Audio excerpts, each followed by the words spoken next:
Hey everyone, it's Troy.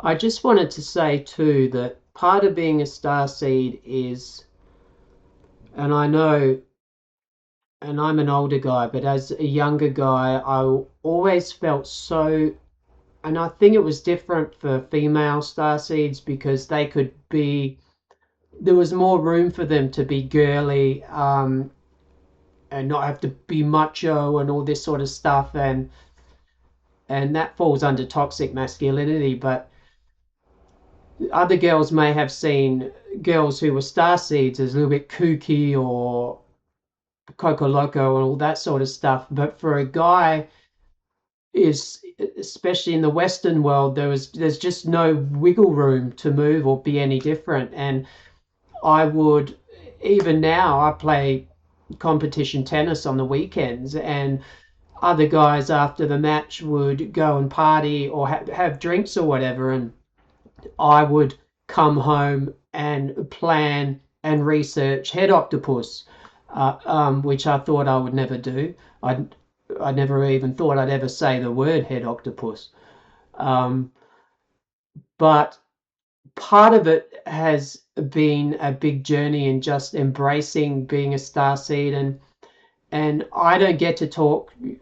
I don't bring this up if I go to someone's house and talk about this. And I could have removed, or during a healing session that day, had a demonic entity removed or a golem removed, as they have been, as well as the residue they leave, which is always important too. If you ever have a demonic entity or a golem removed from any of your fields during a healing session, make sure when you have a follow-up session they check for any residue, because that shite's got to go. It's not good there. Get rid of the residue as well. Yeah, so, and you can't see it as a personal thing, because the way these alien implants and that are all designed to wear you down and beat you into submission, so you stop thinking for yourself, you stop having your own feelings, thoughts, opinions and judgments. They are all about disempowering you and getting you to serve their agenda, and you're not here for that. You're here for greater than that. And part of me sharing this channel and all of this stuff is about just honoring the journey I've been through over the past 2 years nearly, and just sharing it to help other people. So don't be scared by any of this too. Take it with an open mind, document it, and yeah, if you feel any of this resonates with you, then definitely write it down. Definitely do a bit of research. Yeah, and my hope is that even if you get one thing out of any of these videos, it's that it brings you some healing and allows your light to shine even brighter and helps you be a better version of you. And then the whole world benefits.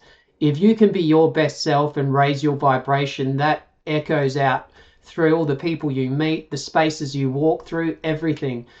And I'm talking about this too because I would go and do a healing session that day and have a major alien implant removal session, and then I would go drive and visit my mum, and we'd have lunch, and she'd say, "What did you do today?" And I said, "Oh, I had a heap of alien implants removed."